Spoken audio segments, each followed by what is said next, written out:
నమస్తే. రాష్ట్రంలో జరుగుతున్నటువంటి తాజా పరిస్థితులపైన ఒకసారి మాట్లాడేటువంటి ప్రయత్నం చేద్దాం. ముఖ్యంగా ఇటీవల జరుగుతున్నటువంటి కొన్ని పరిణామాలు ఫోన్ ట్యాపింగ్ సంబంధించినటువంటి అంశం ప్రధానంగా కనపడతా ఉంది. సో ఈ ఫోన్ ట్యాపింగ్లో ఈ వెనుక ఉన్నటువంటి వ్యక్తులు గతంలో బీఆర్ఎస్ పార్టీకి సంబంధించినటువంటి కీలకమైనటువంటి నేతల హస్తంతో ఉన్నటువంటి అధికారులు చిలరేగిపోయిన వాళ్ళు ఇచ్చినటువంటి ఆదేశాల మేరకు మాత్రమే ట్యాప్ చేసిండ్లు అన్నటువంటి ఆరోపణలు బలంగా వినబడతా ఉన్నాయి. దాంతోపాటు కాళేశ్వరం సంబంధించినటువంటి ప్రాజెక్టులో కమిషన్లు తీసుకొని వేల కోట్ల రూపాయలని కల్వకుంట్ల కుటుంబం దోచుకుంటున్నటువంటి ఆరోపణలు కూడా గత సర్కారు పైన ఆ విమర్శలు వస్తూ ఉన్నాయి. మరో పక్కన బీసీ నినాదం రానున్నటువంటి ఎన్నికల్లో ఏ విధంగా బలపడుతుంది, బీసీ నినాదంతో వెళ్ళేటువంటి పార్టీలకి బీసీల నుంచి బీసీ ఓటర్ల నుంచి మద్దతు ఉంటుందా, దాంతోపాటు ప్రధానంగా బీజేపీ పార్టీకి కొత్త అధ్యక్షుడు ఎవరిని నియమించబోతా ఉంది బీజేపీ పార్టీ అధిష్టానం. సో వీటన్నిటి పట్ల మాట్లాడదాం. సో ముఖ్యంగా ఈ రెండు అంశాలకి కేసీఆర్కు సంబంధించినటువంటి కుటుంబంతో అనుబంధం, మరొక పక్కన బీజేపీ పార్టీలో సీనియర్ నేతగా కొనసాగుతున్నటువంటి వ్యక్తి, ఆ రెండింటికి ఒకరే వ్యక్తి రాజా యాదవ్ గారు, బీజేపీ పార్టీ సీనియర్ లీడర్. ఒకసారి మాట్లాడేటువంటి ప్రయత్నం చేద్దాం. మన ముందు ఆయన కూర్చున్నాం. సార్ నమస్తే ముందుగా మీకు. సో దీంట్లో ప్రధానంగా ఫోన్ ట్యాపింగ్ సంబంధించినటువంటి విషయం అంటే దీంట్లో భార్య భర్తలు మాట్లాడుకున్నటువంటి మాటల్ని కానీ రియల్ ఎస్టేట్, అలాగే ఒక రకంగా పొలిటికల్గా ఏ విధంగానైనా మళ్ళీ అధికారం చేపట్టాలన్నటువంటి ఒక ఆలోచనతో ఒక దురుద్దేశంతో చేపట్టినటువంటి ఈ ఫోన్ ట్యాపింగ్ చిట్ట చివరికి జడ్జిల యొక్క భార్యల ఫోన్లు కూడా విన్నటువంటి ఒక నీచమైనటువంటి సంస్కృతికి గత ప్రభుత్వం పాల్పడింది. సో ఏంటి సార్, మీ దోస్తు చేసినటువంటి వ్యవహారం అనుకోవచ్చా, లేకపోతే ఉంటే మీ దోస్తు ఎవరితో చేపించినటువంటి ఒక నిర్వాహం అనుకోవచ్చా? ఏంటి సార్ ఈ ఫోన్ ట్యాపింగ్ చేయడం పట్ల చేసినటువంటి అధికారుల పట్ల ఏ విధమైనటువంటి శిక్షలు బాగుంటాయి, మీ ఒపీనియన్ ఏంటి? ఒక నిష్ఠ తప్పిడి కేసీఆర్. ఏమి నిష్ఠ అంటే ఆయన తొలి ముఖ్యమంత్రిని దళితం చేస్తానన్నాడు. నా కుటుంబం రాదుగాక రాదు, నా కుటుంబం లేదుగాక లేదు, నా కుటుంబం అనేది నేను మియా బీబీ మేము ఇద్దరం మాత్రమే ఉన్నాడని చెప్పింది. అవును, పావుషేరు బియ్యం అయితే సరిపోతాయని అన్నాడు. నమ్మబలికిండా ఆయన హృదయం స్వచ్ఛతగానే ఉన్నదా? ఆయన పిల్లలు ఇక్కడ లేకుంటారు కదా, వాళ్ళిద్దరు అమెరికాలోనే ఉంటారు. బతుకు తెరువు కోసం మెయిన్లా వాళ్ళే పిలిచిండ్లా వీళ్ళని, మీరు అత్తనే మాకు బతుకు తెరువు దొరికేటట్టున్నదని అమెరికా దేశమే పిలిచిందా వీళ్ళను. ఎందుకంటే కేసీఆర్ కొడుకు బిడ్డ బాగా తెలివైన వాళ్ళు, ఏదైనా చేయగలిగిన సమర్థులు, ఏ సందులనైనా బతుకుని ఎంకలాడగలిగే సమర్థులు. యావత్ ప్రపంచంలో అగ్రగామి దేశంగా మేము ఉన్నాం, ఇంకా అగ్రగామి కావాలంటే వీళ్ళిద్దరు అత్తనే అవుతుంది కొని పిలిచిండ్లా. వీళ్ళే అక్కడ చాలా బతుకున్నట్టుందని బతుకు కోసం తెలియదు. మరి ఆయన మాకు ఎప్పటి చెప్పేది, అనా నేను మియా బేబీ నాకు ఉన్నదే, బీసీలు ఎస్సీలు ఎస్టీలు మెజారిటీ పీడితులు వీళ్ళే, తెలంగాణ పీడితులు వీళ్ళు, ఉద్యమకారులు వీళ్ళే, నక్సలైట్లు వీళ్ళే, బీజేపీ వాళ్ళు వీళ్ళే, కమ్యూనిస్టులు వీళ్ళే. కాబట్టి మనం వాళ్ళందరినీ కూడా పెట్టాం. అత్యంత ఎక్కువ జనాభా ఉన్నది ఎస్సీలు. అందుకని తొలి ముఖ్యమంత్రిని నేను ఎస్సీనే చేస్తా, నేను కాపలా కుక్క లెక్కుంటా అన్నాడు. మరి ఏ వినాశనంగాలం ముట్టిందో వాళ్ళు వచ్చిందా ఈయన రమ్మన్నాడా తెలియదు. వాళ్ళు వచ్చినాక ఈ గందరగోళాలకి మూలం మొదలైంది. కొడుకు కూతురు వచ్చినాక వాళ్ళు వచ్చినాక ఈ గందరగోళానికి మూలం మొదలైంది. అప్పటి వరకు ముసలాయన మంచిగా ఉండే, మంచిగా లేకపోతే మేమందరం దగ్గర పోతాం అంతే. ఇప్పుడు బీజేపీ వాళ్ళు అందరి దగ్గర పోయింది కదా. అవును, మందాడి సత్యనారాయణ గారి వేళ్ళు, కోల జనార్దన్ గారి వేళ్ళు, కోల జనార్దన్, ఆనాడు అమరేందర్ రెడ్డి, రావు అమరేందర్ రెడ్డి, ఈ రాజయ్య యాదవ్, మాట్లాడే రాజయ్య యాదవ్, వీళ్ళందరూ బీజేపీ నుంచి వచ్చినవాళ్ళు. కమ్యూనిస్ట్ పార్టీ నుంచి వచ్చిన వాళ్ళు జన్ను జకారియా, మా వినోద్ కుమార్ గారు, మాజీ పార్లమెంట్ సభ్యులు, వాళ్ళు సిపిఐ నుంచి వచ్చిండ్రు. గాదే ఇన్నారెడ్డి గారు విప్లవ పార్టీ నుంచి వచ్చినవాడు. అప్పటి వరకే విప్లవ పార్టీ అనేటువంటి కమ్యూనిస్ట్ విప్లవ పార్టీ, మావోయిస్ట్ పార్టీ తీర్మానం చేసింది. సాయిబాబా గారు, స్వర్గీయ సాయిబాబా గారు తీర్మానం చేయించాడు. అంటే ఓట్లను నమ్మని వాళ్ళు, ఓట్లను బహిష్కరించే పార్టీ కూడా సపరేట్ తెలంగాణ కావాలని ఆలోచన చేయడం. ఎందుకని ఈ ట్యాపింగ్ సంబంధించిన విషయం ఎందుకు కేసీఆర్ మెదడులో మెదిలింది? ఒకరి ఫోన్లు ఎందుకు వినాల్సినటువంటి ఆ కర్మ కేసీఆర్ కి అని అప్పుడు ఉన్నటువంటి ఆ పార్టీలో ఉన్నటువంటి నేతలకు కలిగింది? పార్టీలో ఉన్న లెవెలకు వాళ్ళ కుటుంబానికే కలిగింది ఈ రోగం. ఎవరికి పుట్టింది? ఇప్పుడు ఎర్రబెల్లి దయాకర్ రావు పేరు కూడా వినబడుతుంది, మీ కాన్స్టిట్యున్సీ అనుకుంటా. మా కాన్స్టిట్యూన్సీ కాదు కానీ మా ఉమ్మడి వరంగల్ జిల్లా. ఆయన ప్రముఖ తెలుగుదేశం పార్టీలో నాయకుడు మంచిగా. ఇప్పుడు పర్వతగిరిలో కూడా ఫోన్ ట్యాపింగ్ కేంద్రాలు ఏర్పాటు చేసి మీ జిల్లాలో ఉన్నటువంటి నాయకుల ఫోన్ అది ఆయన మూలకు ఉన్నది ఆ ప్రాంతం దబ్బున ఏర్పాటు చేస్తే చేయొచ్చు అని కేసీఆర్ కనసానలో నడిచింది అది అంతా. ఏది జరిగినా కేసీఆర్ కనసానలో కేటీఆర్ కనసానలో నడిచింది. ఈ దరిద్ర బుద్ధి, ఈ దొంగ బుద్ధి ఆడ పుట్టింది అంటే సంపద మీద పుట్టిన బుద్ధి. అంటే బెదిరించి పైసల కోసమేనా? పైసల కోసమే, కేవలం పైసల కోసం. పైసలు ఏ మూలకు ఉన్నాయని ఎంకులాడేందుకు మనకు సపోర్ట్ చేసేటోడేవాడు, సపోర్ట్ చేయనోడేవాడు, ఎవడేం తింటాడు, ఎవడేం దాచుకుంటాడని ఈ దరిద్ర బుద్ధితో పుట్టిన రోగం ఇది. ఏం కాలిపోయింది అలా. ఈ 2013 నుంచి ఫోన్ ట్యాపింగ్ చేస్తా ఉన్నాడు కేసీఆర్ అనేది. ఎందుకంటే 2013 దాని తర్వాత కూడా ఒకసారి అధికారంలోకి వచ్చిన తర్వాత కూడా మీరు ఆయనతో వెంటనే ఉన్నారు కదా. ఎప్పుడైనా మీకు అనుమానం వచ్చిందా? మీ కదలికల పైన ఎప్పుడైనా దృష్టి పెట్టినట్టు కనబడ్డదా? నా కదలికలో ఎందుకు దృష్టి పెడతారు? ఎందుకంటే నా కదలికంగా బాజాప్తా కదలికే ఉంటది, నాది బేజాప్తా ఎక్కడ ఉంటది? అదే నా దగ్గర ఉన్నదేం పాడైంది? నా దగ్గర ఉన్నదే నోరు, నా దగ్గర ఉన్నదే గొంతు, నా దగ్గర ఉన్నదే శీలం. శీలం మీద అనుమానం ఎందుకు వస్తుంది? అనుమానం వస్తే వాందేం నాకేం నష్టం అవుతుంది? నష్టం కాదు కదా. ఇప్పుడు కేసీఆర్ మీద ఒక డాక్యుమెంటరీ చిత్రం తీస్తాం అనుకున్నారట. మళ్ళీ నా దగ్గరికి వచ్చి 5 గంటలు కూర్చున్నారు. మా వినయ్ భాస్కర్ తోనే ఫోన్ చేయించి 5 గంటలు కూర్చున్నారు. మిమ్మల్ని ఎవరు పంపిల్లా అని అడిగిన. 5 గంటలలో నా ముచ్చట మాట్లాడినాం, వాళ్ళ ముచ్చట మాట్లాడినా. మిమ్మల్ని మరి నా దగ్గరికి ఎవరు పంపిల్లా అంటే, మేము డాక్యుమెంటరీ తీసేటువంటి నాయకులు ఎవరైతే ఉన్నారో ఆయన మీకు అత్యంత దగ్గర అని చెప్పిండ్రు. ఎవరు చెప్పిండ్రు? కేటీఆర్ చెప్పిండు. అగో కేటీఆర్ మరి ఆయనకు నాకు పడదు కదా. కేటీఆర్ నన్నేం తోలుతాడు, నా దగ్గరికి ఏం తోలుతాడు? లేదా కేటీఆర్ను కూడా మేము నమ్మలే. ఒక ప్రముఖ నాయకుని కూడా తెలుసుకుంటే ఈ డాక్యుమెంటరీ చిత్రానికి కావాల్సిన మెటీరియల్ ఏడ దొరుకుతాయి అంటే రాజా యాదవ్ దగ్గర పోలే, ఆయన ఉన్నది చెప్తాడు అని చెప్పిండట. అప్పుడు మీ దగ్గరికి వచ్చినావు అంటాడు. అందుకని నా మీద ఎందుకు ఇస్తాడు ఆయన అంటే నేను ఏదైనా చెప్తా కదా. అంతే, నేను ఉన్నది ఉన్నట్టు చెప్తా. ఆయన మంచోడు అంటే మంచోడు అని చెప్తా, పాడుబుద్ధి అంటే పాడుబుద్ధి అని చెప్తా. ఇప్పుడు ఈ ట్యాపింగ్ చేయాల్సినటువంటి అవసరం ఎందుకు వచ్చిందంటారు? అంటే కేవలం మీరు అనుకున్నటువంటి కేవలం డబ్బులు దోపిడీ కోసమే, బెదిరించడం కోసం అన్నటువంటి విషయాలు ఏమీ లేదా. డబ్బులు తప్ప ఏం లేదు. ఇప్పుడు ప్రజలు ఇచ్చిన పెత్తనంతో సరిపోలే. వీళ్ళకు డబ్బుల రోగం ఉన్నది. ఏం రోగం? వీళ్ళు పేదరికాన్ని అనుభవించిండ్రు. అది వరకు ఆయవన్న కారు లేకుండా కేసీఆర్ కు. వీళ్ళు ఏం బతుకు తెరువు లేకనే అక్కడ వీళ్ళని అమెరికాకు ఎందుకు పోతారు ఎక్కన్నా? వీళ్ళు ఆడ ఏం పాడు కాదా, వీళ్ళకి ఏం పాడు కాదు. ఏ పని పడితే ఆ పని చేయాలి. మన అమెరికాలో ఉన్నటువంటి వాళ్ళకి తప్పదు, ఏదో పని చేయాలి, ఏదో పని చేయాలి. అక్కడ అందరు గట్టినే పని చేస్తారు. అంతే. ఇప్పుడు కేటీఆర్ కవిత గానీ అదే, అరే నా బిడ్డ అమెరికన్ సిటిజనే, అవును, నా అల్లుడు అమెరికన్ సిటిజన్, దాని కొడుకులు అమెరికాలో పుట్టిన వాళ్ళు, నా బిడ్డ కొడుకులు, నా మనవాళ్ళు ఇద్దరు ఒక మంచి ప్రెస్టేజ్ యూనివర్సిటీలో 5th యూనివర్సిటీలో చదువుతాడు. మిచిగన్ యూనివర్సిటీ అని ఫేమస్ యూనివర్సిటీలో చదువుతాడు. వాడు అక్కడ పని చేసుకోవాలి తినేదందుకు. అంతే, కాసేపు గంట సేపు పని చేసుకొని బతుకుతారు. మరి ఇక్కడికి వచ్చిన తర్వాత కేటీఆర్ ఆదేశాల కోసం కేటీఆర్ ఇట్లా చేద్దాం, ఎందుకంటే కొంత తెలివి ఎక్కువ ఉంటుంది కదా. ఏదో అమెరికా తెలివో లేకపోతే అతి తెలివో ఏదో తెలివి అయితే ఉంటుంది కదా. సో ఈ రకంగా కేసీఆర్ ను ప్రోత్సహించింది కేటీఆర్ అనుకోవచ్చా, లేకపోతే కేసీఆర్ కి వచ్చినటువంటి ఆలోచన అనుకోవచ్చా ట్యాపింగ్? అమెరికాలో మంచి వాళ్ళ అంత అమాయకులు, ఎడ్డి బాబులు అక్కడ నేను చూసిన 2 సార్లు, 3 సార్లు నేను అమెరికా పోయినా. కేటీఆర్ అమాయకులు అట్లా అమాయకురాలు కదా. స్ట్రేట్ ఫార్వర్డ్ ఉంటారు వాళ్ళు, అబద్ధం ఆడరు వాళ్ళు. నా చిన్న మనకి ఏదో హెల్ప్ చేస్తామని మా దోస్తు ఉంటాడు నా తమ్ముడు అవుతాడు వాడు వరుసకు. అరే బద్రి, మా మనవానికి ఏదైనా హెల్ప్ చేయరా, వాడు ఏదో చదువుకుంటాడు హెల్ప్ చేయరా అంటే, నేను ఒకసారి మాట్లాడినా మా మనవంతో. మన పేరు రినో ఇంకా తాతయ్య నీకు తెలుసు కదా బద్రి తాతయ్య అంటే, తెలుసు తాతయ్య అన్నాడు. మరి నీకు నేను మమ్మీతో చెప్తా, అది నీకు హెల్ప్ చేస్తాడు అంటే, వాడు వాళ్ళ మమ్మీకి ఫోన్ చేసిండు. మమ్మీ నేను ఎవరి హెల్ప్ తీసుకోను కదా, తాతయ్య కొద్దిగా అపార్థం చేసుకుంటాను, నువ్వు చెప్పవా మమ్మీ అని. అంటే గంత మంచిగా బతారు. మరి ఇప్పుడు వీళ్ళకి ఎందుకు మరి అటువంటి? అరే వీళ్ళకి నాశకాలం బుద్ధి. వీళ్ళు కరువులో చచ్చిండ్రు, వీళ్ళు కరువులో బతికిన వాళ్ళు, వీళ్ళు దరిద్రంలో బతికిండ్రు, వీళ్ళు దరిద్రంలో బతికి ఆపేక్షలు పుట్టి ఏది పడితే గది చేసిండ్రు. అంతే,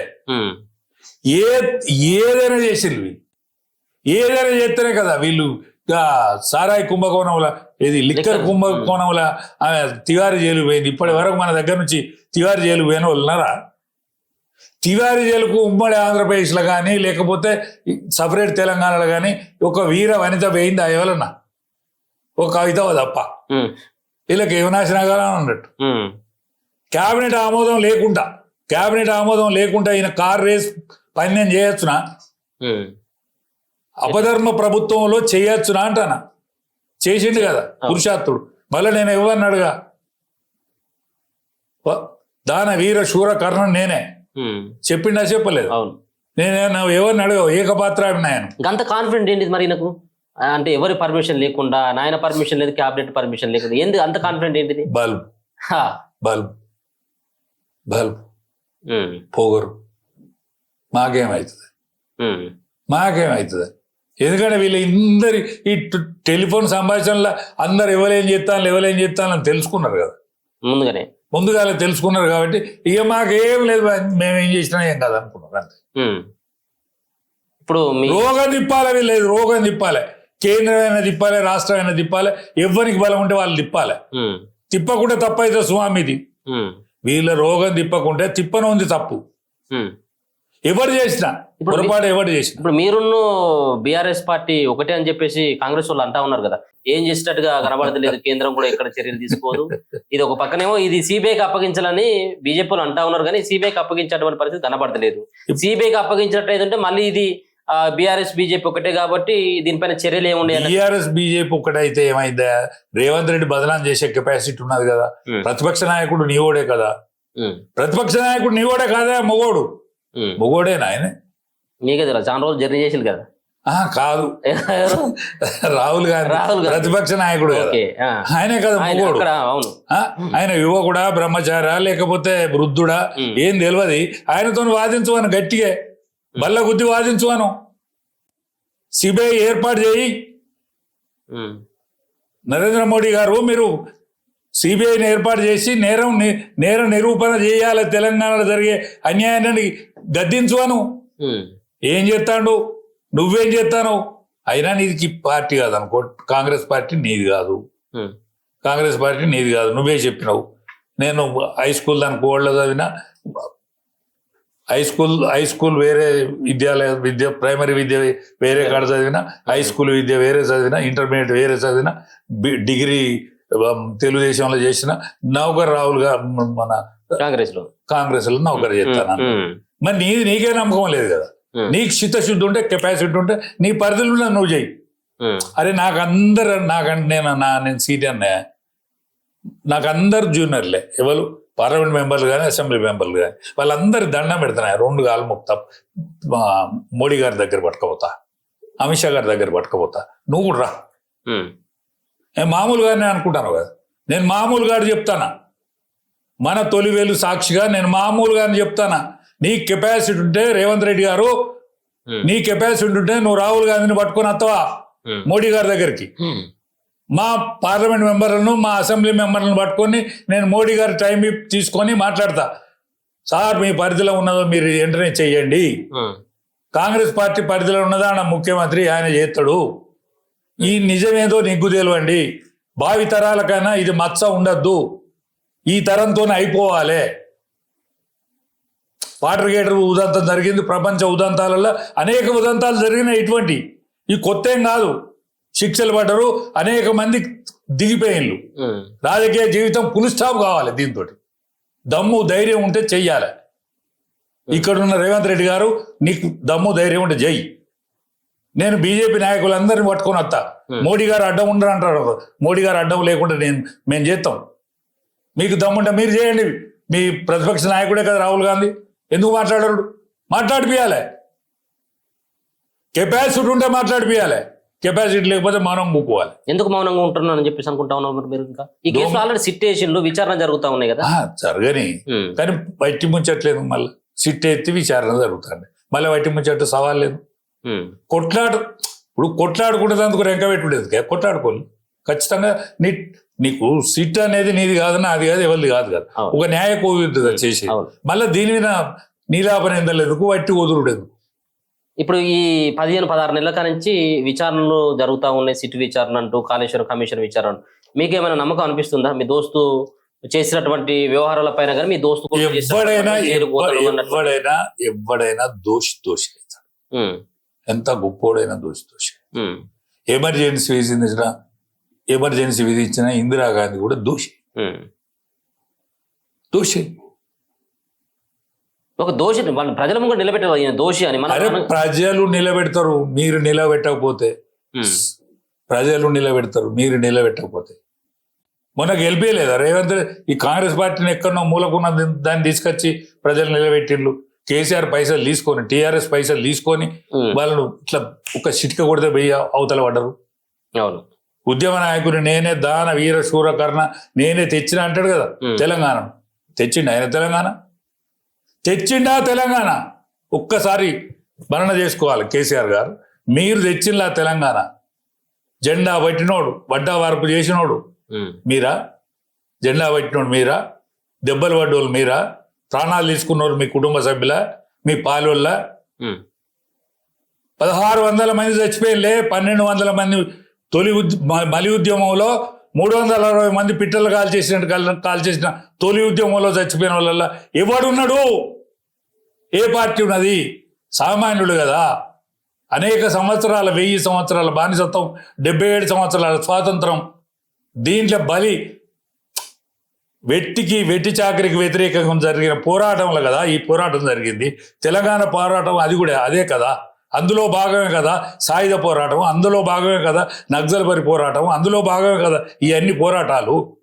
పంట వార్పు ప్రోగ్రాం ఏంది, బలిదానాలు ఏంది, ఇవన్నీ అది భాగం కదా. ఈ అన్ని బలిదానాలు చేసుకున్న ప్రజలు వేరు, అనుభవించే నాయకులు వేరు. సో ఇన్ని త్యాగాలు చేసినటువంటి వాళ్ళని గుర్తు పెట్టుకోకుండా కేవలం ఈ రోజు తెలంగాణలో బీఆర్ఎస్ పార్టీ ఒక ప్రాపగాండా చేస్తుంది. ఈ తెలంగాణ సాధించడానికి ముఖ్యమైనటువంటి భూమిక పోషించి కేసీఆర్ తెలంగాణకు జాతిపిత అన్నటువంటి ఆ స్టేట్మెంట్ కూడా ఇస్తా ఉన్నారు. కవిత అంటుంది, కేటీఆర్ అంటా ఉన్నాడు. సో వాళ్ళు బీఆర్ఎస్ పార్టీ వాళ్ళంటారే జాతిపిత అనేది హృదయం నుంచి రావాలి, ప్రజావాణి కావాలి. ఇవాళ తనకు ఆపాదించుకున్న జాతిపిత గాడే మహాత్మా గాంధీ కదా జాతిపిత అనిపించుకున్నాడు. మొదటి జాతిపిత అనిపించుకున్నాడు మహాత్మా గాంధీ కదా. ఎవరన్నారు? ఆజాద్ హిందూ ఫోర్స్ నియమించి యుద్ధం చేసినటువంటి సుభాష్ చంద్రబోస్ ఎక్కడ వేయండు? ఉరుగొయ్యకు వేలాడిన భగత్ సింగ్ ఎక్కడ వేయండు? ఆజాద్ హిందూ ఫోర్స్ ఆయన ఎక్కడ వేయండు? భగత్ సింగ్ ఎక్కడ వేయండు? గురుదేవ్, సుఖదేవ్ ఎక్కడ వేయండు? వీళ్ళందరూ ఎక్కడ వేయండు? వాళ్ళు కదా. అంబేద్కర్ విగ్రహాలు ఉంటానయా? గాంధీ విగ్రహాలు ఉంటానయా? నెహ్రూ విగ్రహాలు ఉంటానయా? అంబేద్కర్ ఏం చేసిండు? పేద ప్రజానీకం కోసం తప్పించిండు. రాబోయే తరంలో కూడా ఎన్నడూ విప్లవం రావద్దు. విప్లవం అంటే ప్రజాస్వామ్య దేశంగా పరడిల్లాలే ఈ భూమి, భరత భూమి అని పరడిల్లాలనేటువంటి న్యాయశాస్త్ర కోవిదుడు ఏదైతున్నాడో ఆయన విగ్రహాలు పెడతాను కదా. ఇవాళ ఆయన ఏం చేసిండు? ఏవి మహాత్మా గాంధీ విగ్రహం కొత్తది పెడతానులా, ఇందిరాగాంధీ పెడతానులా, నెహ్రూది పెడతానులా. ప్రజలు గుర్తించేది వేరు, మనం అనుకునేది వేరు. మనం భుజాలు దర్చుకుంటే ఏమవుతుంది? ఇప్పుడు ఈ సావు అంచుల దాకా పోయిండు, సావు నోట్లే తలకాయ పెట్టి వచ్చిండు అంటారు. సావు అంచుకు పోయిన మాట నిజం, నిరాహార దీక్ష పట్టిన నిజం, జిలేన్ ఇది ఎక్కించిన మాట నిజం, శిలేన్ ఎక్కించిన మాట నిజం. ఆయన పక్కకే ఉన్నాం మేము 5 రోజులు జైలుకు పోయిన మాట నిజం. ఎక్కెక్కి పడిన శ్రీకాంతచారి చనిపోతాడన్న నాడు ఎక్కెక్కి పడి ఏడ్చిన మాట నిజం కేసీఆర్ గారు. మరి ఒప్పుకోవచ్చు కదా జాతిపితను, మరి అంతా చేసినటువంటి వ్యక్తిని వ్యతిరేకిస్తున్నారు. నేను వ్యతిరేకిస్తలేను. ఆయన కొన్ని తప్పులు చేస్తాడు. కవిత ఎవరు, కేటీఆర్ ఎవరు, మందులు ఇచ్చిన సంతోష్ ఎవడు, నీ పక్కబంటి ఉన్న వాళ్ళు మర్చిపోయినాం. అదే నీ పక్కబంటి ఉన్నారు కదా, 5 జైలు పోయినాం కదా మనం. నేనే కదా నేను ఒది పట్టుకొని నీ కళ్ళనీళ్ళు తుడిచింది రాజా యాదవ్ గాడే కదా. నువ్వు అది ఆ ముచ్చట కూడా చెప్పరాదు. రాజా యాదవ్ గారు నా కళ్ళనీళ్ళు తుడిచిండు, అంతలేదా గొల్లరాజు గాడను అని రాదు. నేను ఏడ్చిన మాట నిజం, ఆయన తుడిచిన మాట నిజం అని రాదు. అంటే నాకు వచ్చేది ఏం లేదు. నీకు కావాల్సిన శాస్త్రి అయింది, ఇంకా కూడా అవుతుంది. అయినా ఇప్పుడు నీ దగ్గర ఎవరు ఉండరు, అప్పుడు ఇంకా ఎవరు ఉండరు. చెప్పిస్తున్నారా? ఖచ్చితంగా ఖచ్చితంగా. శపించుడు అంటే తపన. శపించుడు వేరు, తప్పించుడు వేరు. శపించుడు వేరు, తప్పించుడు వేరు. శాతగానోడు శపిస్తాడు, తప్పించుతాడు అర్థి, బాధపడ్డాడు. బాధపడే బాధ ఎన్నడైనా నిజమవుతుంది. నేనే చెప్పిన నువ్వు ఓడిపోతావు, ఎర్రగొల్లోడు ఏడ్చుకుంటే నీ పార్టీ నుంచి వెళ్ళిపోతాడు, ఎలువైన ఓడిపోతాడని ఈ రాజయ్య యాదవ్ గాడే చెప్పిండు, అది నిజమైంది. ఇప్పుడు కూడా చెప్తానా, నీ కుటుంబ సభ్యులు చెట్టుకొకలు పుట్టకొకలే రోజు వచ్చింది. నీ పార్టీ కొంగలు దొక్కిన మడుగైతుంది, కుక్కలు చెప్పిన విస్తరైతుంది. నీ పార్టీకి ఒకే ఒక సీటు, పార్లమెంట్ సీట్ రాదని ఇదే రాజయ్య యాదవ్ చెప్పిండు. రేపు రాబోయే రోజులలో నీ పార్టీకి అడ్రస్ ఉన్నది. నువ్వు దేశించి బయటికి పంపిన వాళ్ళందరూ రాజులు అవుతారు. ఆ రాజరికాన్ని చూసి, ఆ వైభోగాన్ని చూసి నువ్వు ఆరోగ్యంగానే ఉండాలి.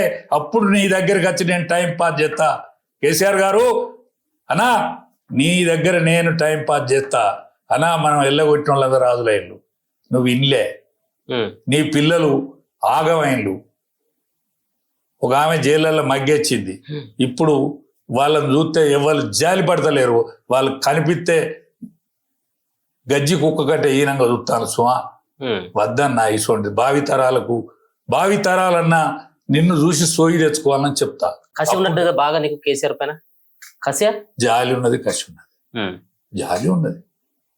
ఇంకేంటి జాలి? ఎందుకు ఇంకా జాలి అంటే ఆయన లోపల కొంత మంచితనం ఉన్నది, దానికోసం జాలి పడాలి కదా. నేను కసి ఉండాలి, ఎందుకంటే ఆయన చేసిన తప్పుల కోసం. ఈ రెండు ఉండాలి. నాకు ఉండకపోతే ఏమనుకుంటాయి? కెప్టెన్ సాబ్ పెద్ద మనిషి అయిపోయా, జయశంకర్ సాబ్ చచ్చిపోయా, నాయనర్ అన్న చచ్చిపోయా, మా విజయరామారావు సాబు పాపం వాయిస్ లేనుడా. మరి నాకని ఉండద్దా? ఇది నాకు కూడా ఉండకపోతే ఎవరు లేనట్టుగా. నేను మంచిగానే ఉన్నది, ఆరోగ్యంతో కనిపిస్తాను. ఏం కాదు, నేను చివరి దానికి ఉండాలి. ఎందుకంటే తెలంగాణ దిశ నిర్దేశంలో నేను సారథ్యం వహించాలి. నేను సారథిని కావాలి. రాబోయే కురుక్షేత్ర సంగ్రామంలో నేనే సారథి వహించాలి అనుకుంటానా. నా ఒక్కంతోడు కాదు, అనేక మంది సారథ్యం వహిస్తేనే అవుతుంది. ఆనాడు తెలంగాణ కూడా అనేక మంది ప్రాణత్యాగం, పాట పాడినోడు, కవి, గాయకుడు, దెబ్బలు పడ్డోడు, దెబ్బలు తిన్నోడు, ప్రాణం తీసుకున్నోడు, వీళ్ళందరూ కలిస్తేనే తెలంగాణ వచ్చింది. ఆనాడు సుష్మా స్వరాజ్ గారు, పిన్నమ్మ, ఇవాళ ఎవరు మా బీజేపీలు కూడా యాద్ చెప్తలేరు, ఎందుకో భయపడతారు. ఆనాడు పిన్నమ్మ లేకపోతే వచ్చురా. ఆనాడు భయపడ్డది కదా సోనియా గాంధీ బిల్లు పెట్టడానికి. ఆమె పార్టీ వాళ్ళే బాంబులు ఎత్తాను కదా.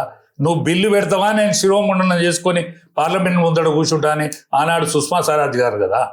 ఆనాడు విద్యాసాగర్జీ కదా రాజ్యసభ బిల్లును పాస్ చేయించింది. మన విద్యాసాగర్ రావు కదా, చంద్రశేఖర్ రావు కాదు, విద్యాసాగర్ రావు బిల్లును పాస్ చేయించిండు. ఆ రోజు ఎందుకు పార్లమెంట్ లో లేడు మరి కేసీఆర్? ఆ రోజు ఏం చేస్తున్నాడు? మేమిద్దరం ఒకటే రూమ్ లో. ఆ రోజు మేమిద్దరం ఒకటే రూమ్ లో. అన్న పోవే, ఆడ చర్చ జరుగుతుంది అన్న. నేను ఒక్క పోసి కానీ నేను పోతే ఒక్క ఊదు కాలది, పీరు లేవది. ఆమె గద్దించి లొల్లి పెడుతుంది. ఆమె బిల్లు కోసం ఆమె డిమాండ్ చేస్తుంది. మేము బిల్లు పెట్టాలి. ఆమె మీరా కుమారి దాన్ని బిల్లును ఆమోదింపజేయాలంటే ఆనాడు ముగ్గురు అమ్మలు కలిస్తే ముచ్చటగా తెలంగాణ వచ్చింది.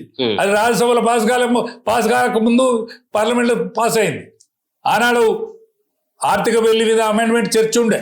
అద్వాని గారు కూడా అన్నారు విద్యాసాగర్ తోటి, అరే ఆర్థిక బిల్లు మీద అమెండ్మెంట్ చర్చ ఉన్నదయా, చర్చ ఉన్నది, అది కాదు అక్కడ పెండింగ్ అవుతుందని అద్వాని గారు అన్నాక పాపం ఉటావుటిన ఆయన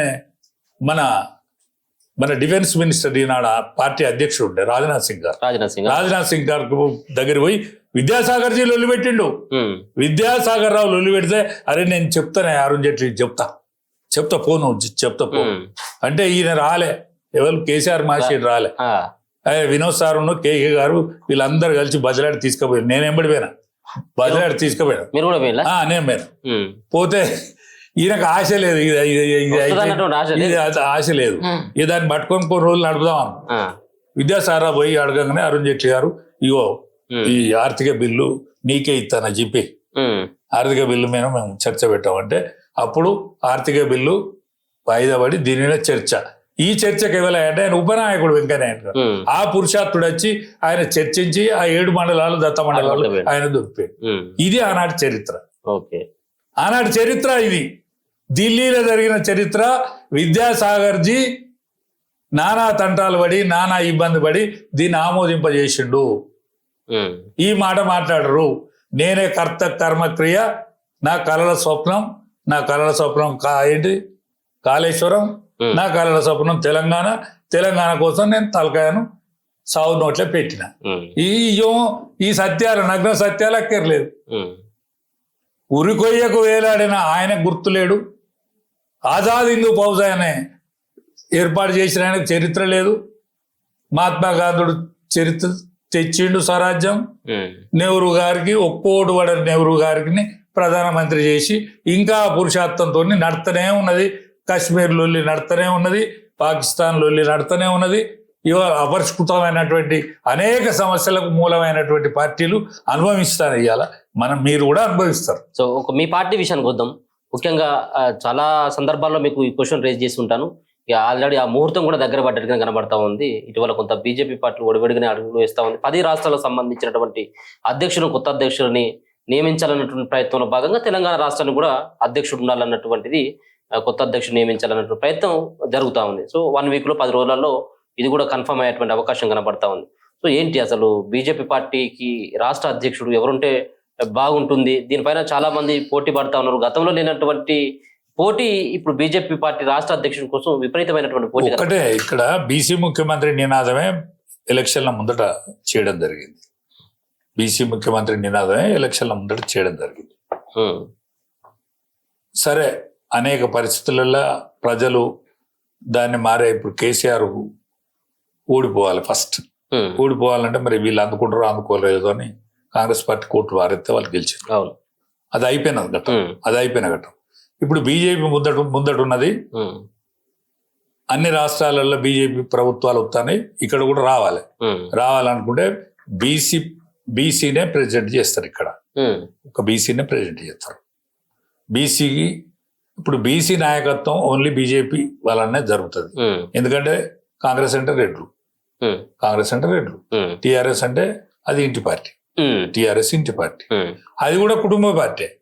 కాంగ్రెస్ కూడా కుటుంబ పార్టీ, కానీ ఇక్కడ రెడ్ల ఓరియంటేషన్ పార్టీగా నడుతుంది. కాబట్టి ఇక్కడ బీసీలకు ఏమైనా అవకాశం వస్తే బీజేపీలనే అవకాశం వస్తుంది. కాబట్టి బీసీనే ముఖ్యమంత్రి ప్రెసిడెంట్ చేస్తారు. రేపు బీసీ అంటే ఎవరున్నారు? చాలా మంది ఉన్నారు కదా. బీసీ ఇప్పుడు లక్ష్మణ్ గారు ఉన్నారు, అరవింద్ గారు ఉన్నారు, బండి సంజయ్ ఉన్నాడు. బండి సంజయ్ ఇప్పుడు కేంద్ర మంత్రిగా ఉన్నాడు. కేంద్ర మంత్రి పదవిని తీసేసి ఆయనే అన్నాడు, నేను దీనికి పోటీలు లేను, నేను కేంద్ర మంత్రిగా ఉన్నా అని ఆయనే అన్నాడు. మా లక్ష్మణ్ గారు పార్లమెంటరీ బోర్డు మెంబర్. ఆయనే ఓబీసీ జాతీయ అధ్యక్షుడు. ఆయనను తీసుకొచ్చి మళ్ళీ గీడ పెడతారని నేను అనుకుంటున్నాను. అరవింద్ స్టేబుల్ ఉన్నాడు, కానీ 2 మున్నూరు కాపులను పెడతారని నేను అనుకుంటలేను. బండి సంజయ్ మున్నూరు కాపే, అరవింద్ మున్నూరు కాపే, లక్ష్మణ్ గారు మున్నూరు కాపే. అంటే మళ్ళా అదే సామాజిక వర్గానికి సంబంధించిన వ్యక్తిని పెడతారని అనిపించలేదు. డికే అరుణ అరూరాలే సిస్టమ్ పర్వాలేదు, ఆమెకు పరిపాలన అనుభవం ఉన్నది, ఇవన్నీ ఉన్నది. కానీ మొన్నటి దానిగా కిషన్ రెడ్డి గారు అదే సామాజిక వర్గానికి చెందిన ఆయనను తీసి మళ్ళీ ఆమెను పెడతారని అనిపించలేదు. మా రఘునందన్ చాలా గట్టికుడు, గండడు మా పార్టీలో.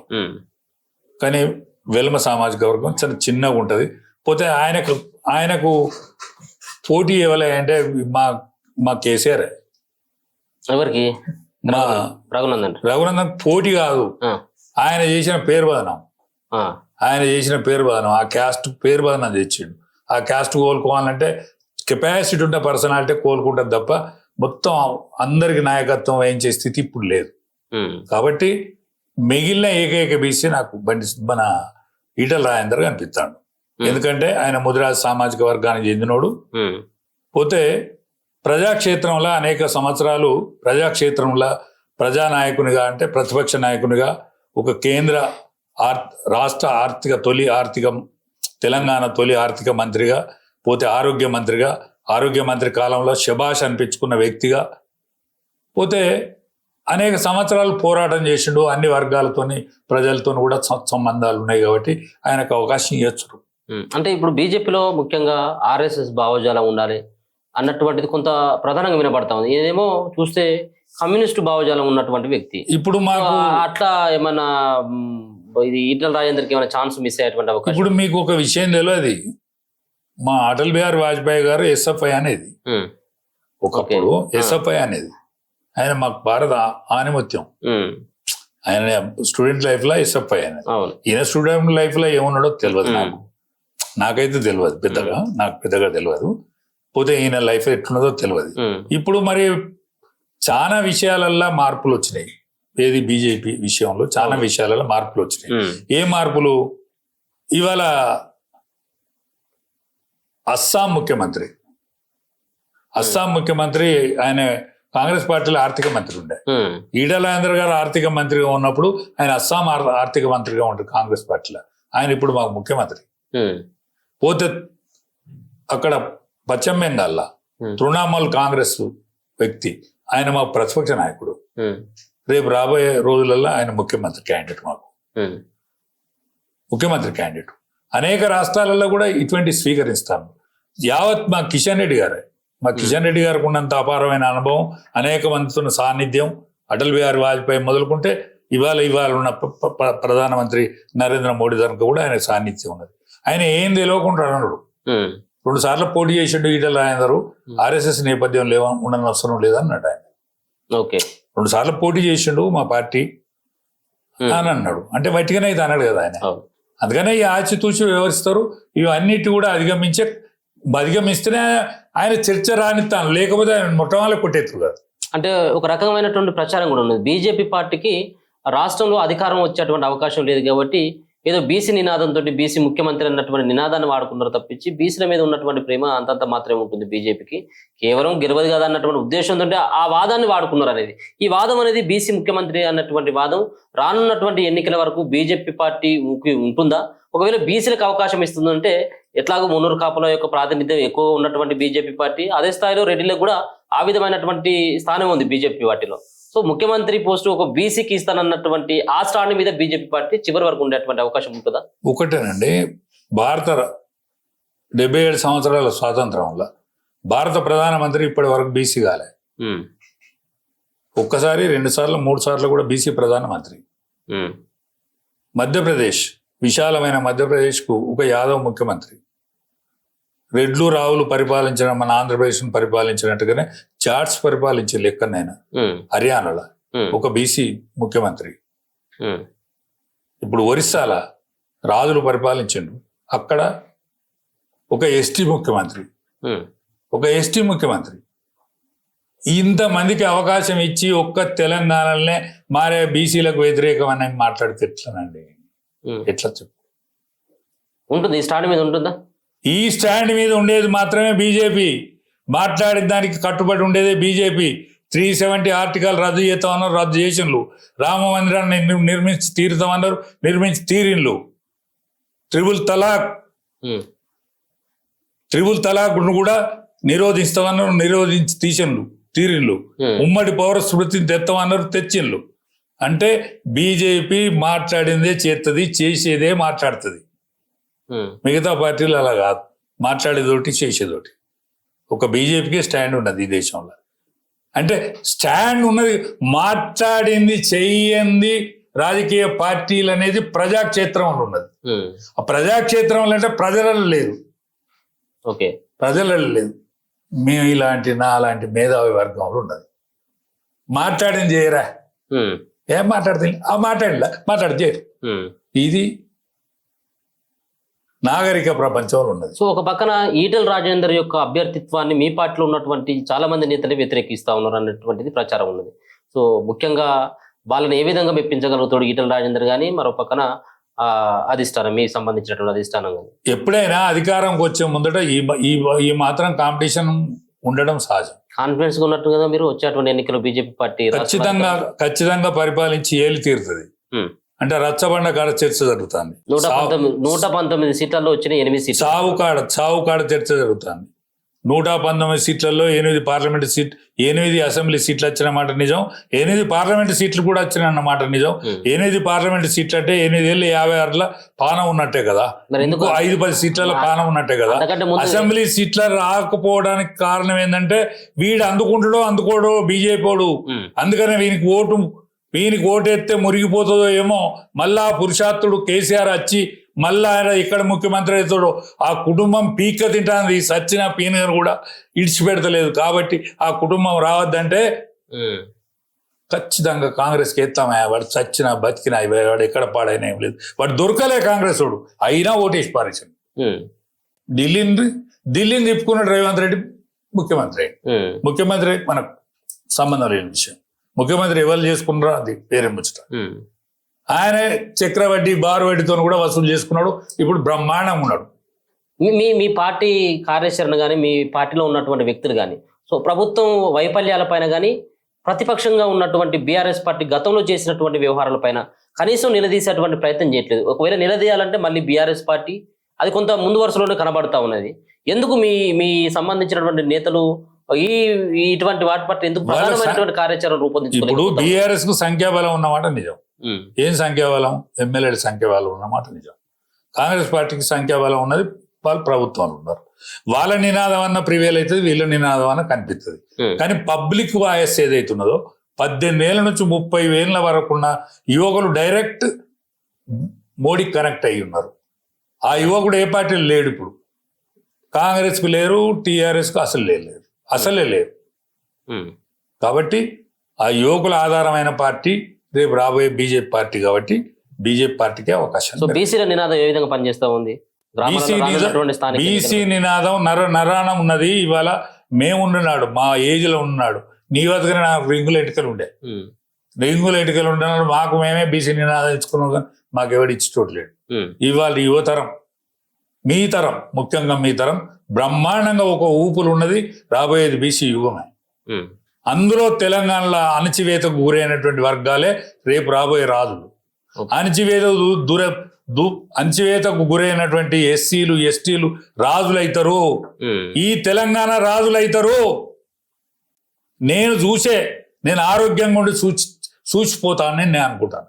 Okay, thank you so much sir. చాలా విలువైనటువంటి సమాచారంతో పాటు మీ సమయాన్ని కూడా ఇచ్చినందుకు. సో ముఖ్యంగా కేసీఆర్తో చాలా జర్నీ చేసిండు. కేసీఆర్ని పైన ఒక రకంగా కోపంగా ఉన్నప్పటికీ తాను చేసినటువంటి పొరపాట్లను చెప్పేందుకు ఖచ్చితంగా కసిగా ఉన్నటువంటి భావన వ్యక్తపరచడంతో పాటు రాష్ట్ర అధ్యక్షుడిగా ఖచ్చితంగా బీజేపీ పార్టీ నుంచి ఈటెల రాజేందర్కి అవకాశం ఉన్నటువంటి పరిస్థితి ఉంటుందన్నటువంటి భావన అయితే తను చెప్తారు. చూస్తూనే ఉండండి మన తొలి వెలుగు.